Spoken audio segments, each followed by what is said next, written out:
Hello viewer, we are going to generate the designs and further structures there to make it,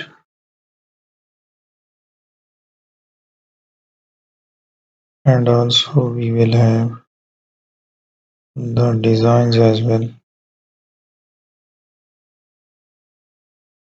Keep on making the shapes.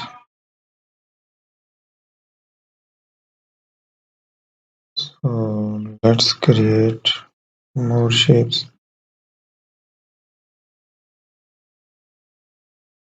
So here we have to make the designs as well.